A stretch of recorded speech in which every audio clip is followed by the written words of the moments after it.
Bonsoir Jean-Marie Le Pen. Bonsoir. Vous êtes député européen et fondateur du Front National. On vient de voir les images de votre fille au débat. Est-ce qu'elle a signé son arrêt de mort ce soir-là? Qui le sait? Bah vous, non? Non. Mon Dieu, qui sait tout ça? Vous ne connaîtrez ni le jour ni l'heure. Arrêt de mort politique, s'entend, évidemment. Oh, je ne sais pas. Je pense qu'il est toujours possible d'avoir le ferme propos, de comprendre pourquoi on a échoué et d'en tirer des conclusions. Si j'en juge d'après l'incident d'hier matin, il semble qu'on n'ait rien compris encore. Hier matin, vous avez demandé sa démission et vous avez trouvé la porte close quand vous avez voulu... Non seulement la porte close, mais même, je dirais, enchaînée. Verrouillée. Et je crois qu'il se tenait une réunion d'un bureau politique dont la composition échappe au statut et dépend exclusivement du bon vouloir de Madame Le Pen, qui a invité une dizaine de personnes supplémentaires. Mais tout ça n'a pas d'importance, puisque c'est un mouvement où on respecte, on fait profession de ne pas respecter les statuts. Et on affirme même qu'on préfère subir une amende que de respecter les décisions des tribunaux. Monsieur Le Pen, comment vous voyez la suite des événements? Parce que d'une certaine manière, le Front National est devenu un parti comme les autres, à savoir que comme les autres, il est partagé entre deux lignes qui ont l'air de plus en plus opposées, de plus en plus contradictoires, de plus en plus irréconciliables. Est-ce que vous pensez qu'à moyen terme ou à long terme, le parti peut se scinder en deux entre ces deux lignes? Non, je ne crois pas. D'abord, ils ne sont pas inconciliables. En fait, dans tous les partis politiques, il y a des nuances sur certains sujets, des différences même radicales sur certains problèmes. Elles ont l'air de s'accentuer, les différences. Elles ont l'air de s'accentuer au FN, les différences. Peut-être, je ne sais pas. L'un d'entre eux a menacé de partir. L'autre, qui était la plus populaire, s'est retiré, sans qu'on sache très bien pourquoi. Vous parlez de votre petite fille, Marion. Perdant d'ailleurs à cette occasion son siège, n'est-ce pas, le siège de Carpentras, qui était Front National, est passé à un autre parti. Voilà. Ça, ce sont des conséquences... Mais c'est pour mieux revenir, ça. Pardon? C'est pour mieux revenir, ça. Oui, d'où? De là où elle est. De là où elle est. Elle se met en réserve de la République pour revenir une fois que... Où ça, dans le bois de Boulogne? Non, dans le bois de Boulogne, non, chez elle. C'est le meilleur endroit pour se lancer vers le pouvoir, c'est tant est que c'est l'objectif de toute action politique, c'est quand même l'élection. Elle était élue dans des conditions exceptionnelles. Elle s'était révélée d'ailleurs un parlementaire exceptionnellement doué. Et elle aurait pu reconquérir son siège. C'était à peu près acquis. Elle ne le fait pas, on ne sait pas pourquoi. Elle a peut-être compris l'époque politique. Pardon? Elle a peut-être compris l'époque politique dans laquelle elle vivait maintenant. Quel rapport? Ah oui, c'est Courage Fillon. Non, c'est pas Courage Fillon. C'est qu'elle reviendra à 30 ans. Les années qui nous attendent sont des années dangereuses, très dangereuses. Alors je comprends qu'un certain nombre de gens ne souhaitent pas avoir des responsabilités dans ces moments-là. Monsieur Le Pen, si vous me permettez, j'aimerais revenir sur le cas de Marine Le Pen.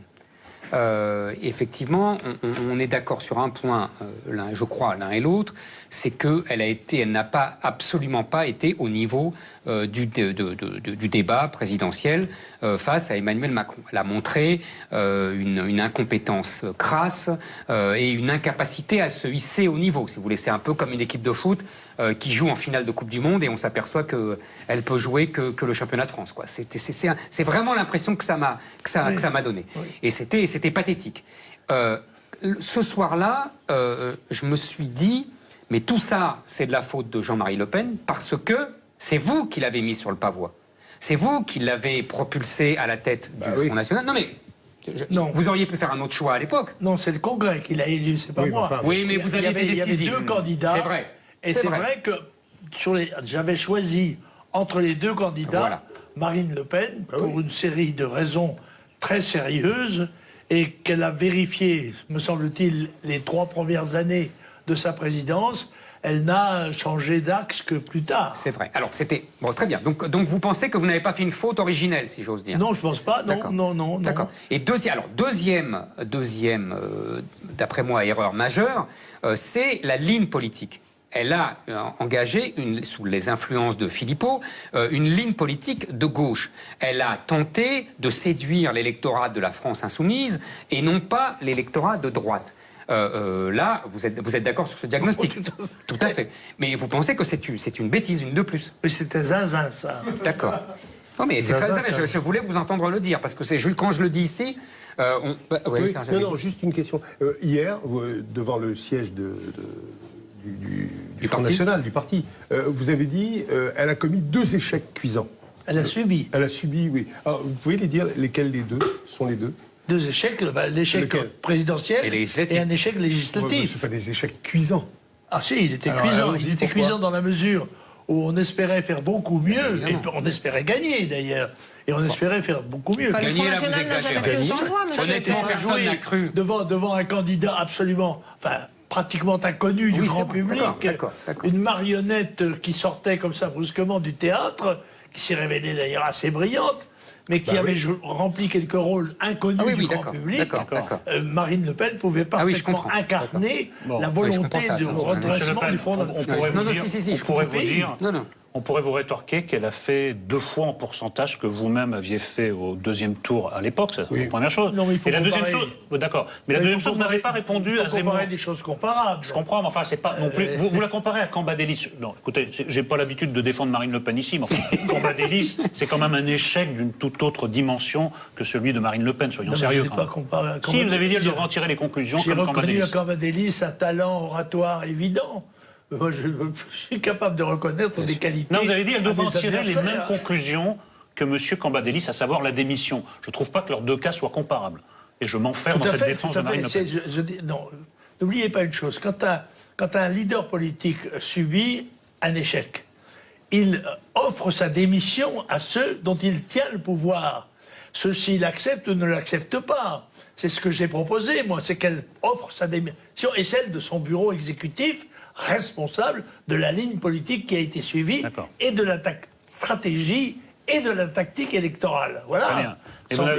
J'ai comparé à Cambadélis parce que Cambadélis venait de le faire pour le Parti Socialiste, c'est tout. C'est pas comparer Marine à Cambadélis. D'accord, vous n'avez pas répondu à Éric Zemmour. Vous avez dit c'était zinzin comme changement de ligne politique, mais vous n'avez pas explicité pourquoi. Pourquoi est-ce que c'était... Mais il ne m'a pas demandé pourquoi. Mais il demande jamais, il pose jamais de questions. Donc moi je viens en deuxième recours vous poser la question. Ah, c'est ça votre plus c'est ça notre truc. C'est le ça, Front National est né difficilement, parce que je voudrais rappeler quand même qu'aux élections de 74, j'ai fait 0,74% des voix, et peut-être que mon mérite a été de ne pas me décourager à ce moment-là, et de continuer quand même à combattre dans l'espoir de chiffres meilleurs, ce qui d'ailleurs s'est produit. Bon, alors je sais que quels sont les fondamentaux du mouvement, quels sont les grands problèmes qui se posent au pays, qu'est-ce qui va angoisser légitimement l'opinion dans les semaines et les mois qui viennent. C'est le déferlement d'une immigration massive, consécutive à la révolution du XXe siècle qui a été l'explosion démographique du tiers-monde. Le monde est passé de 2 à 7 milliards d'habitants, tandis que ce que j'appelle l'espace boréal, qui va de Gibraltar à Tokyo, même si on veut dire à travers Vladivostok, eh bien, il y a un état de dépression démographique. Autrement dit, 2 récipients, un qui va déborder et l'autre qui se vide. Par conséquent, ils risquent, et c'est probable, de se vider l'un dans l'autre.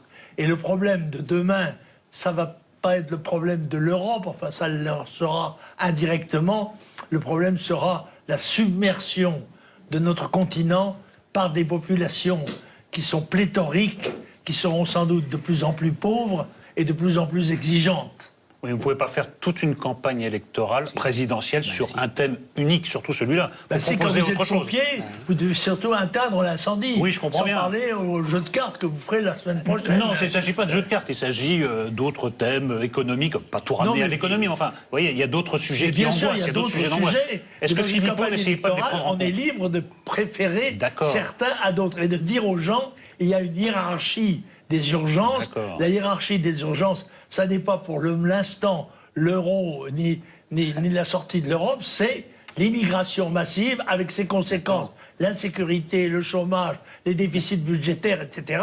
Une situation catastrophique puisque tous les voyants français sont au rouge. Il faut avoir le courage de le dire. On ne le dit plus depuis un mois ou deux, où on vit dans cette espèce d'euphorie électorale, on fait joujou comme ça. Mais le réveil va être cruel. Monsieur Le Pen, puisqu'on me reproche de jamais poser de questions, je vais vous poser une question. Moi, je partage le diagnostic que vous venez d'élaborer, tout le monde le sait ici. Je suis tout à fait d'accord sur la hiérarchie des priorités et du danger mortel qui nous guette. Ce que j'aimerais comprendre, c'est est-ce que votre fille ne comprend pas ce que vous dites ou qu'elle ne veut pas le comprendre? Elle est née en 1968. Peut-être que ça a apporté sur son avenir une ombre maléfique. C'est bien de votre faute, quoi. En fait. C'est-à-dire qu'elle a reçu une éducation. Il faut savoir qu'après 68, il y a eu le mouvement post-68 art qui s'est révélé dans l'université, dans les médias, partout. Elle a donc baigné dans cet univers-là. Donc vous pensez que votre fille est une gauchiste malgré elle? Non, votre fille est une gauchiste malgré elle. Petite bourgeoise. Bah oui, mais c'est la même chose. Je ne l'ai pas traitée de petite bourgeoise. Non, J'ai les mots. C'est une erreur de M. Galliero dans le Figaro. J'ai dit qu'elle avait eu une éducation de petite bourgeoise. Ah. Mais c'est pas vous l'éducation? Ce qui était le cas. Elle était à Montretout, Saint-Cloud. C'est pas exactement la banlieue de Seine-Saint-Denis, quoi.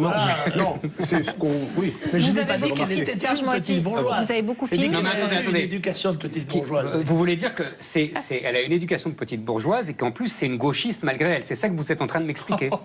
Je ne sais pas comment elle a moi je le pense. Non, il n'a pas dit ça. Si, il a dit ça. Marine est une... Il a dit elle a baigné dans l'environnement post-68 en voie d'être quinquat. Donc, elle a eu une vie. Bah oui, je suis d'accord. Une appréhension des problèmes, des relations personnelles.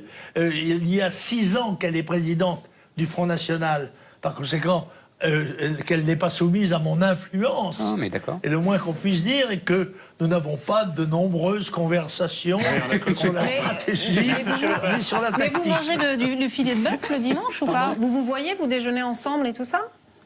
Avec Marine Le Pen? On se voit très peu. Très peu. Non, vous savez, on habitait au même endroit, mais nous n'y étions pas aux mêmes heures. Parce que moi, j'ai mes bureaux à Montretout, j'y arrivais à l'heure des bureaux. À ce moment-là, Marine était partie. Yann aussi, d'ailleurs. C'est pour ça qu'on se rencontre très peu. Monsieur Le Pen, je voudrais revenir à cette histoire de hiérarchie. Est-ce que pour vous, du coup, l'euro, et plus précisément la sortie de l'euro, en fait, c'est pas un sujet du tout? Non, je ne dis pas que c'est pas un sujet du tout. Je voudrais bien aborder d'autres sujets que l'immigration. Dans la hiérarchie des urgences et des dangers qui menacent le pays, il ne vient pas au premier plan. Mais alors, quelle est votre position maintenant sur la sortie de l'euro, puisqu'il y a un débat au sein du Front National? Est-ce qu'il faut abandonner ce thème? Je pense toujours que l'Europe nous paralyse, qu'elle n'a pas du tout rempli la mission qu'elle s'était assignée d'être un pays capable de se défendre et de représenter la masse de peuple qui l'habite. C'est évident, ça. Et que l'euro était une monnaie qui, n'étant pas une monnaie nationale, nous faisait échapper à notre liberté de choix. Voilà. Je continue de le penser. Non. Mais je pense, moi, et je le disais au bureau politique, ne nous fatiguons pas trop à combattre l'Europe et l'euro, ils s'effondreront d'eux-mêmes. Préparons-nous à la sortie de l'euro. Préparons-nous au temps qui viendra inéluctablement où, en effet, il faudra avoir une monnaie nationale, il faudra l'avoir préparée, il faudra avoir des structures nationales solides, des frontières, être capable de les défendre, parce que nous revenons par un reflux de l'histoire en fait, aux formes nationales qui me paraissent à moi, pour l'instant, les plus performantes, puisqu'elles bénéficient, elles, du soutien psychologique du peuple, ce qui n'est pas le cas de l'Europe. Monsieur Le Pen, si la politique, vous l'avez dit tout à l'heure, pour dénoncer le comportement de Marion, c'est vouloir arriver au pouvoir. Est-ce que vous ne pensez pas que, tout simplement, quand on s'appelle Le Pen, on ne peut jamais, pour des bonnes et des mauvaises raisons, hein, vous comprenez ce que je veux dire, c'est pas, je ne juge pas, c'était un diagnostic objectif. Le nom de Le Pen étant tellement diabolisé, on ne peut pas arriver au pouvoir quand on s'appelle Le Pen et qu'il faut envisager quelqu'un d'autre. Comment? Qu'elle change de nom, elle? Non, pas qu'elle change de nom, que je veux dire qu'elle prépare une... Non, mais je suis très sérieux. Je suis très sérieux, c'est pas du tout... Vous comprenez ce que je veux dire? Il n'y avait pas Le Pen, il y avait Marine. Mais c'est bien pour ça, je pense qu'elle l'a compris en partie. Mais vous vous souvenez de cette anecdote que l'on prête corrige d'ailleurs à Napoléon. Une jeune femme lui demandait une faveur, il lui a dit « Madame, si c'est possible, c'est fait. Si c'est impossible, cela se fera. » Eh bien, je suis tenté de vous répondre de la même manière. Pourquoi non, Non, je vous pose la question. Moi, je pense que... Il y a des réflexes, vous savez, il y a des réflexes chez les gens. Quelle est l'autorité connue ou secrète qui décréterait que, quand on s'appelle Le Pen, on n'a aucune chance d'arriver au pouvoir? Non, c'est pas une autorité. C'est que simplement, je constate que le nom de Le Pen suscite une révulsion de la part de beaucoup de gens, instinctive et injustifiée. Peu importe, c'est pas mon sujet. Vous comprenez ce que je veux dire? C'est objectif ce que je dis. Un exemple. En 1936, il y a une élection qui amène au pouvoir le Front populaire. 4 ans plus tard, dans la déroute, les députés et sénateurs élus sous le Front populaire votent massivement les pouvoirs constitutionnels au maréchal Pétain. Ah oui, mais le maréchal Pétain, c'était le héros de Verdun, monsieur Le Pen. Bien sûr, mais c'est pas rien, le maréchal Pétain. C'était pas rien, mais quand même pour avoir cette quasi-unanimité d'une chambre qui avait été élue, qui était socialo-communiste. Je ne dis pas le contraire. Mais le nom de Pétain était illustre, c'est ça que je veux dire. Se renverser. Oui, et qu'à un moment donné, non, parce que le nom de Pétain à l'époque n'était pas diabolisé du tout. Les peuples choisissent la solution qui leur paraît salvatrice. Bon, alors quand tout semble aller bien, eh bien on élit Macron. Et puis quand ça va très très mal, on peut recourir à Le Pen. Alors, Serge Moati. Lequel Marion justement, on a quelques cartouches en réserve. Serge Moati, vous avez suivi la campagne avec beaucoup d'acuité. On a parlé tout à l'heure avec Guillaume Durand, de Mélenchon, de Macron, etc. Mais vous avez qu'est-ce que vous diriez de la campagne de Marine Le Pen, vous? Rien. Rien? Non, non, mais c'est un vrai sujet, ça. On ne sait pas très bien quoi dire de la campagne de Marine Le Pen. Quelle campagne a-t-elle fait? Je ne sais pas. Oui, non, c'est ça. Non, mais c'est vrai, franchement, c'est un vrai sujet. C'est souvent. Non, mais absolument. Je voyais. Enfin, déjà, il y a eu une campagne qui évitait les vrais sujets, comme vous l'avez dit tout à l'heure. Hein, puisqu'on n'a pas parlé d'économie, on n'a pas parlé d'immigration, on n'a pas parlé de ça. Il y a eu des attentats toute l'année 2015, on n'a pas parlé. Tout le monde s'est retrouvé dans une sorte de social-démocratie à laquelle j'adhère totalement. Oui, non, mais bien sûr. Mais d'accord, mais voilà, c'était tout. Enfin, il n'y avait pas de vrai... Et Marine Le Pen n'a pas réussi à imposer ses thèmes. Vous êtes d'accord avec ça? À trouver un thème majeur. C'est ça qui m'a paru intéressant. Enfin, intéressant et curieux. Oui, absolument. Intéressant et curieux. Bah, c'était son échec, c'est ça son échec. Je reconnais que son débat a été raté. Mais il est vrai aussi que le champion olympique de descente en ski peut se tordre une cheville lors d'un main. Ça ne l'élimine pas. Vous avez raison.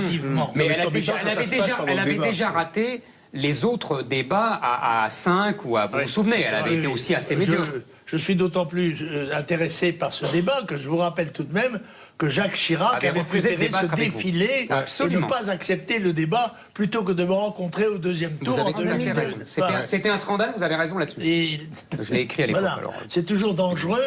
Je dois dire que j'ai été très étonné de voir Marine, qui semble d'habitude se comporter de façon assez performante tout de même à la télévision, rater son débat qui était le plus débat devant Macron qui, lui, gardait de Conrart, le silence prudent. Je dois dire que Marine avait un handicap.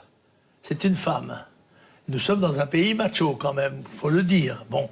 Or, je pense qu'elle aurait dû avoir une attitude plus distante, même presque royale, face à Macron, pour incarner l'aptitude au pouvoir, justement. Le sérieux.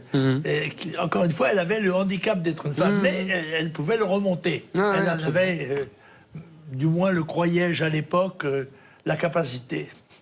Oui, mais là, vous portez un regard paternel sur elle parce que vous êtes en train d'excuser un peu. C'est pas tout à fait ce qu'on a vu. Vous dites, on peut faire une contre-performance, ça c'est tout à fait vrai, mais on n'a pas eu l'impression d'assister à une contre-performance.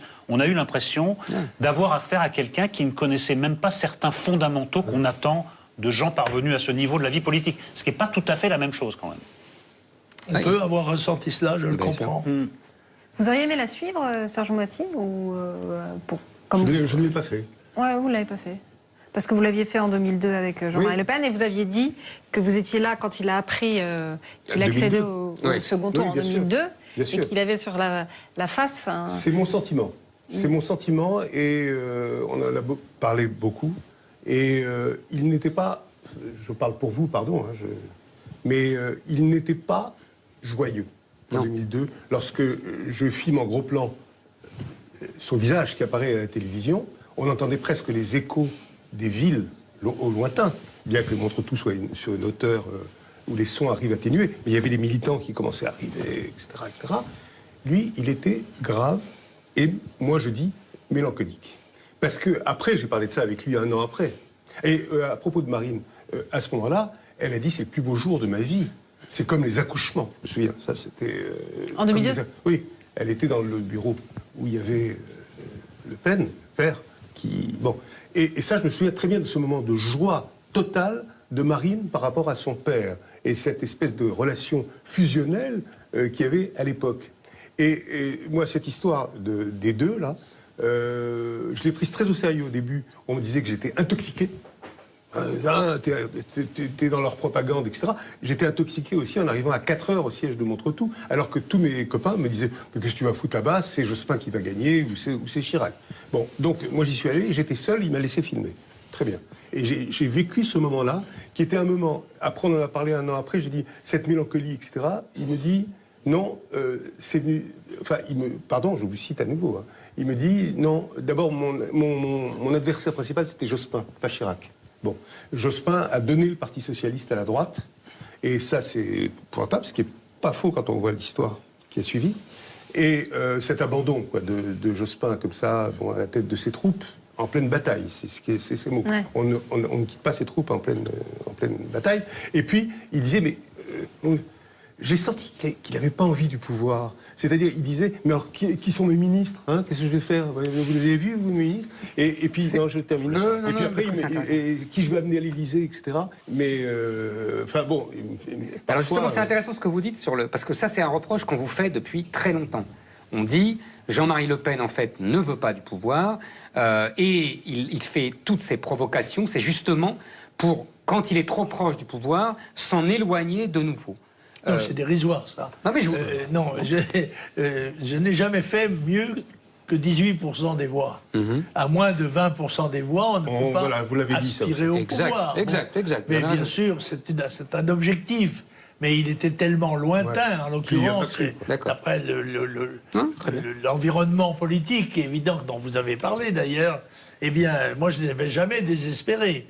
Et seulement, je pensais que... Bon, il fallait faire autre chose, il fallait remplir son rôle d'opposant. Être un opposant sans concession, élargissant le débat politique le plus possible au niveau du peuple, de façon à ce que les gens comprennent et participent à la vie civique. Bref, c'était ma conception de la vie politique. Et cela dit, je regrette de ne pas avoir atteint ces objectifs. Et c'est vrai que Marine a obtenu des résultats meilleurs, moi aussi d'ailleurs. Je rappelle que en 2014, ça n'est pas si loin, j'ai fait élire 5 députés européens dans ma circonscription, avec une moyenne de 33% des voix en PACA, alors que je n'avais pas fait campagne avec l'affiche de Marine Le Pen. C'était un peu dérisoire. J'ai fait campagne Jean-Marie Le Pen. Et c'est Jean-Marie Le Pen qui a obtenu 33% et 5 élus. Par conséquent, j'avais, je pense, une certaine audience. Ça, c'est le passé de Jean-Marie Le Pen et du Front National. Est-ce qu'il y a encore un avenir pour vous dans ce parti? Ah, je ne sais pas. Vous le souhaitez? Moi, je me bats jusqu'à la mort. Par conséquent, j'ai horreur du mot retraite, aussi bien dans le militaire que dans le civil. Et Dieu sait si j'ai été obligé d'en faire des retraites au nom de mon pays, hein, malheureusement. Mais je ne vous dirai pas que je nage, que je baigne dans l'optimisme en ce qui concerne l'avenir de notre pays et de l'Europe et de notre continent et du monde, même on peut dire, voilà. Mais vous allez peut-être me dire, mais ça, qu'est-ce que vous voulez, mon pauvre monsieur, c'est l'âge, on est plutôt pessimiste quand on s'approche de la fin. Non, moi je suis toujours jeune dans ma tête et je suis toujours partisan de me défendre tant qu'on a les forces de le faire. Mais voilà. Où? Au Front National, ailleurs Bah, écoutez, je suis un peu attaché au Front National, quand même. C'est un petit peu mon enfant. Pas tout seul, nous étions plusieurs. mais quand même, malgré ça, c'est moi qui suis le père putatif. Et par conséquent, je considère encore que la formule du Front National de rassemblement de gens qui, quel qu'ait été leur passé, ont en commun le désir de servir le pays, acceptent le sacrifice, y compris même le sacrifice de leur vie, pour sauver ce qui est possible de sauver. Et comme je pense que nous allons affronter des épreuves de ce genre, je pense que nous ne serons pas trop nombreux et que tous ceux qui peuvent accepter de venir sont souhaités, quels qu'ils soient. Oui, mais... Ouais. Non, qu'est-ce qu'il va faire? Parce que ce qu'il y a de... Si on revient dans l'affectif, ce qui s'est passé hier, c'était votre anniversaire hier ou avant-hier? Eh oui, c'était hier mon anniversaire. Et c'était juste après la fête des... cadeau que me faisait c'est ça. La chaîne, la porte fermée, le jour de son anniversaire. Bon, donc c'est quand même étrange. Enfin, moi, je suis papa aussi de fille qui ne fait pas ce coup-là. Mais qui... Bon, peut-être la même histoire aussi. Et avant, c'était la fête des pères. Ah oui, drôle de semaine. Il a cumulé quelque chose que tout le monde peut comprendre, non? Oui, et en même temps, si on se place de l'autre côté, puisqu'on est dans l'affectif, Marine Le Pen vous reproche beaucoup d'avoir voulu s'aborder tout son travail de dédiabolisation, d'avoir voulu... Mais comment par vos petites phrases, vos provocations, Mais non, mais j'ai pas fait je me place de son point de vue. Ce sont mes adversaires qui disent que ce sont des provocations. Mais elle pense comme vos adversaires, alors. Ouais. Oui, elle n'est pas solidaire des déclarations que j'ai pu faire et que j'assume personnellement. Non, mais je suis un homme politique responsable. Je ne demande pas à Marine Le Pen de partager ma responsabilité. J'ai les épaules assez larges pour les supporter tout seul. Par conséquent, qu'elle s'occupe d'elle-même, qu'elle s'occupe de ses déclarations, moi je m'occuperai des miennes. Comment vous voyez son avenir? Je ne sais pas. Je ne sais pas. J'ai demandé, pour les raisons que j'ai données tout à l'heure, qu'elle donne avec son bureau exécutif sa démission. Son bureau politique, à condition qu'il soit réuni dans les formes statutaires, devra la juger. Mais il y a autre chose. Il y a au Front National un organe démocratique élu par le Congrès qui s'appelle le Comité central, qui comporte 100 membres. Ce Comité central, d'après les statuts, doit être réuni tous les ans. Marine Le Pen ne l'a jamais réuni. Et aujourd'hui, elle propose, ce qui est à l'heure évidemment, de faire des petites commissions dans lesquelles on va discuter des raisons pour lesquelles on n'a pas gagné, etc. Et il y a un organe démocratique pour faire ça, c'est le Comité central.